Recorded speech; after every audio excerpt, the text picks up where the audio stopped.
We continue reading from Bhagavad Gita as it is, chapter 4, Transcendental Knowledge, text 31, Nayam Loka Asti Ayagyasya Kuto Anya Kuru Sattama. Translation and purport by His Divine Grace, A.C. Bhaktivedanta Swami Shilpa Prabhupada. O best of the Kuru dynasty, without sacrifice, one can never live happily on this planet or in this life. What then of the next? So Krishna's continuing to speak about sacrifices to Arjuna, and he's saying, oh, but you need to sacrifice to live happily. You know, till the time you're inside this body, you have to do some sort of sacrifice so you can be happy, you can be peaceful. And if you don't do that in this life, then what's going to happen to you in the next life? Where are you going to go? Whatever form of material existence one is in, one is invariably ignorant of his real situation. So, what is Prabhupada saying? Whatever form of material existence one is in, one is invariably ignorant of his real situation. Anyone? What does it mean?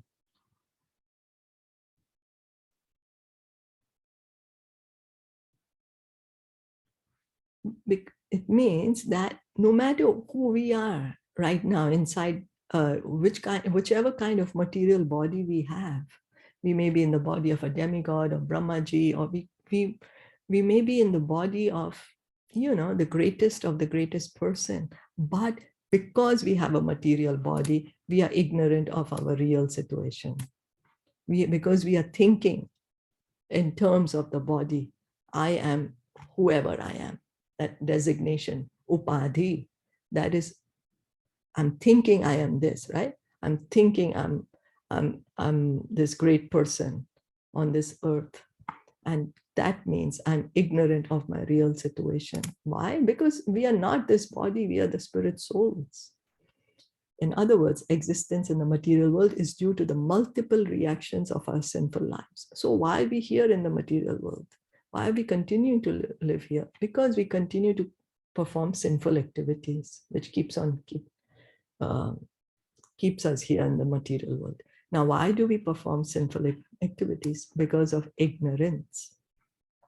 Ignorance is the cause of sinful life, and sinful life is the cause of one's dragging on in material existence. Sinful life is the cause of dragging on in the material existence. So because I'm ignorant, I continue to have this materialistic mentality. And because I have this materialistic mentality, I continue to remain in this material world. Now, ignorance of what? Ignorance of my real position. Who am I truly? Who am I?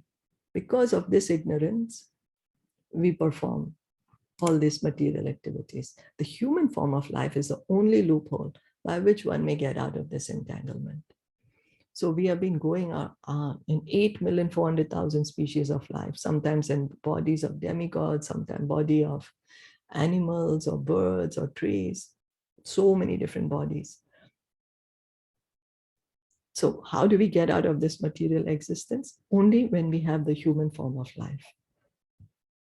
Because in human form of life, we have the resources, the intelligence to realize, hey, I'm not the body, I'm the spirit soul.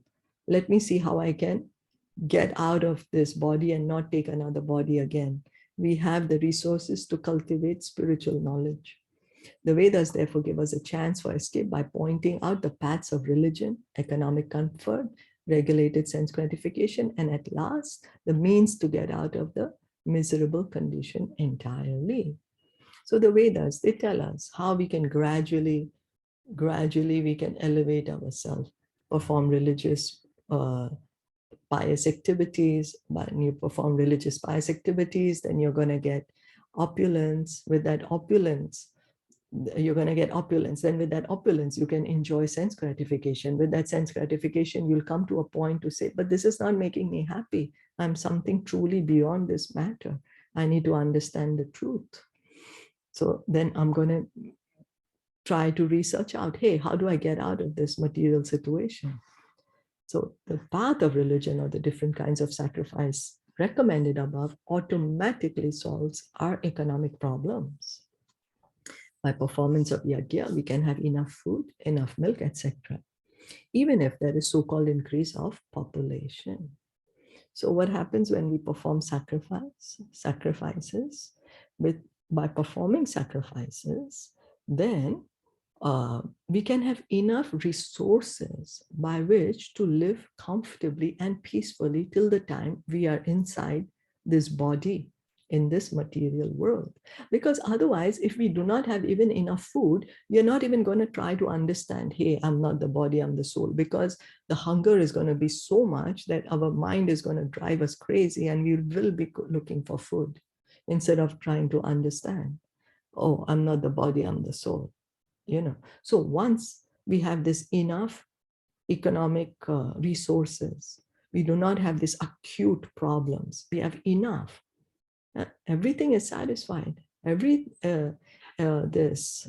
senses are satisfied, then we can have that opportunity. Now let me try to understand what's happening, let me try to cultivate spiritual knowledge the way that's prescribed there.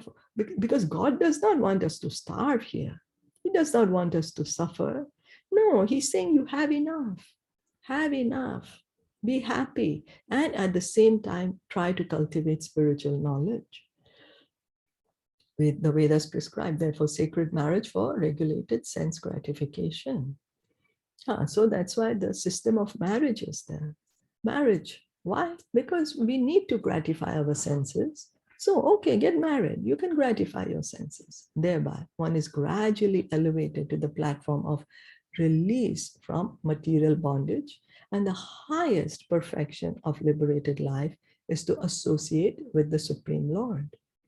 So then gradually, what happens when we continue performing sacrifice? What happens? Gradually, our we will begin to get this knowledge. Oh, I'm not this body, I'm separate from this body. I am the soul. So, and as we continue performing sacrifice, then what is going to happen? We can get liberated from this material world. We actually situated on the platform of the Brahman. Aham Brahmasmi, Anando Maya Bhyasyat. And then the perfection, what is the perfection of liberation? Is to associate with the Supreme Lord. So perfection is achieved by performance of yajna, sacrifice, as described above. So now we are being taught, shown that how just by performing sacrifices, our material needs can be met, and at the same time, we can cultivate spiritual knowledge, thereby we can get liberation, and we can also get the perfection of liberation. Now, if a person is not inclined to perform yajna, according to the Vedas, how can he expect a happy life even in this body? And what to speak of another body on another planet? So now we were given a perfect scenario. Perform sacrifices. In that way, your bodily needs will be met. You will be able to cultivate spiritual knowledge. With that, you will get liberation. And you could also get the perfection of liberation, which is to associate with the Supreme Lord. Now, another scenario is given. What happens if we are not performing any sacrifice, which are recommended in the scriptures? Then how our necessities will be met, how our economic requirements will be met? They won't be met. And because they're not met, we are going to be unhappy. We are going to be unhappy. And because we are unhappy and miserable, then again we have to take up another body. Because we never learned, oh, I need to get out of the world. So then again we have to take up another body. And then again we are going to be unhappy in that body also. So there are different grades of material comforts in different heavenly planets. And in all cases, there is immense happiness for persons engaged in different types of yajna. But the highest kind of happiness that a man can achieve is to be promoted to the spiritual planets by practice of Krishna consciousness. So now a person may say, okay, fine, I'm going to do different sacrifices, but my aim of my sacrifice is that I can go to a Swarglok, to the heavenly planet. Why? Because over there I can enjoy more. I can have better facilities for enjoyment. And so I will be happy. Okay, that it's true. There is a higher sense of happiness in the higher planets. But we are giving an information that the highest happiness that one can experience, even higher than going to the heavenly planets. So heavenly planets has happiness, has enjoyment, but even a higher happiness and a higher enjoyment is when we can enter the spiritual planets. And how do we enter the spiritual planets? Perform by doing the sacrifice of Krishna consciousness, by practice of Krishna consciousness. A life of Krishna consciousness is therefore the solution to all problems of material existence. So that is the proposal Krishna is saying, that you lead a Krishna conscious life and all your problems will be solved, your economic problems, also the problems of birth, death, old age, disease. Why? Because then you can be situated in your natural environment, in your natural atmosphere, in the spiritual world, in one of the Vaikuntha planets. And how does it all begin? Just hearing and chanting. Practice of Krishna consciousness begins by hearing and chanting. It is the practice and the end. Hearing and chanting. Continue to hearing and chant. Continue to hear and chant. Hear about Krishna from Bhagavatam, Bhagavad Gita, chant Hare Krishna mantra. And we can make solution to all the problems that we have. Is that okay? We can make solution to our ignorance, means we can get perfect knowledge. We can make solution to all the economic problems, our material, everything, everything. Just continue to hear and chant. Is that all right?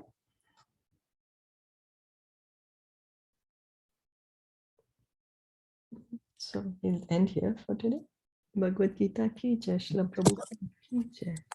I'm sorry, did someone have any?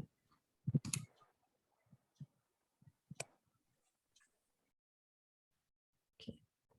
Hare Krishna, thank you so much for listening in and joining in.